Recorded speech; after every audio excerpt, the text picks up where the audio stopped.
عشق ہو گیا اپنی کزن سے, اور ہر وقت وہ میرے دماغ میں بسی رہتی ہے. واقعی بھی پرانا, اس وقت موبائلوں کا زیادہ استعمال نہیں ہوتا تھا, اور میرے دماغ میں وہ گھس گئی ہے. طالب علم جو تھا نا, پڑھائی میں دلچسپی نہیں لے رہا تھا, پڑھائی میں, حالانکہ بہت ذہین تھا. جو معاشرے کی اصلاح چاہتے ہیں نا, ان کا ایٹیٹیوڈ یہ ہوتا ہے,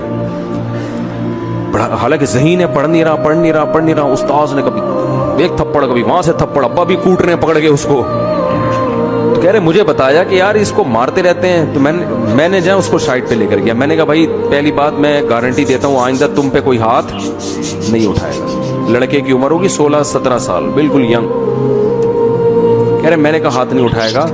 تمہیں اتنا شوق ہے پڑھنے کا, تم پڑھتے کیوں نہیں ہو؟ عزت دی نا اس کو, اور کہا کہ دیکھو جو تمہارے دل میں بات ہے مجھے بتاؤ, میں تمہاری عزت کی بھی حفاظت, تمہارے راز کی بھی حفاظت کروں گا, کیونکہ تم تو بہت اچھا پڑھتے تھے, اچانک کیا ہو گیا تمہیں؟ کوئی میڈیکلی کوئی پرابلم ہو گئی ہے, کچھ بھی ہو گیا ہے, میں پہلی بات تمہارا راز رکھوں گا, تمہیں ذلیل نہیں کروں گا.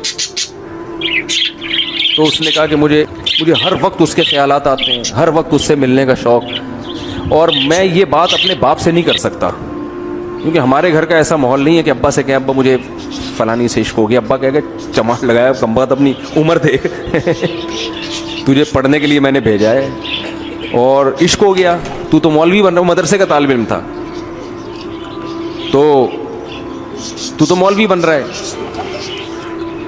تو اب کیا کیا کہ مدرسے کا تھا, پتہ نہیں کالج کا تھا, مجھے صحیح یاد نہیں ہے. واقعہ یہ ہو گیا کم از کم 20 سال پرانا.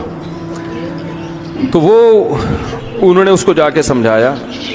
انہوں نے کہا کہ کوئی بات نہیں, میں تمہارے والد سے بات کرتا ہوں. اس نے کہا نہیں آپ بات کریں گے, ابا غصے میں آ جائیں گے. انہوں نے کہا چھوڑو یار.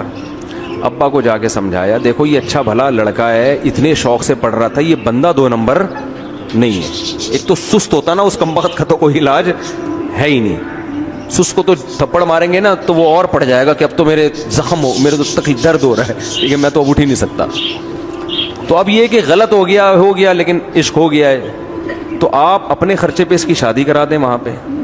اگرچہ یہ جاب نہیں کر رہا, لیکن آپ کا بچہ دوبارہ سے پڑھائی میں دلچسپی لے گا, کوئی بڑا ڈاکٹر بن جائے گا, بڑا انجینئر بن جائے گا, کیونکہ سب استاذ اس کی گواہی دے رہے ہیں کہ یہ پڑھنے میں بہت ایکسٹرا آرڈینری ذہین ہے, یہ محنتی بھی اور ذہین بھی.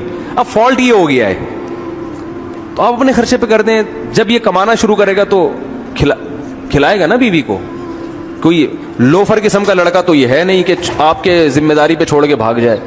تو اگر آپ کر لیں تو فائدہ ہوگا. اتنا کہہ رہے ہیں, اس کو سمجھایا, اس کے ابا راضی ہو گئے. ابا نے اپنے خرچے پہ شادی کر دی. کہہ رہے ہیں دوبارہ سے اتنا ماشاءاللہ پڑھ کے دیا, وہ اتنا ذہین, اس کے دماغ سیٹ ہو گیا نا, سیٹنگ پہ آ گیا. ہاں وہ رشتے سے انکار کر دیتے, وہ لڑکی والے راضی نہ ہوتے, تو پھر لڑکی والوں سے ریکویسٹ کی جاتی, پھر بھی راضی نہ ہوتے, پھر چترول بنتے تھے. بیٹا جب نہیں دے رہے تو اب تو ہٹانا وہاں سے دماغ. یہ تھوڑی کہ کوئی بھی کسی پہ لٹو ہو جائے تو بس وہ ہو گیا تو مل جائے گی, نہیں.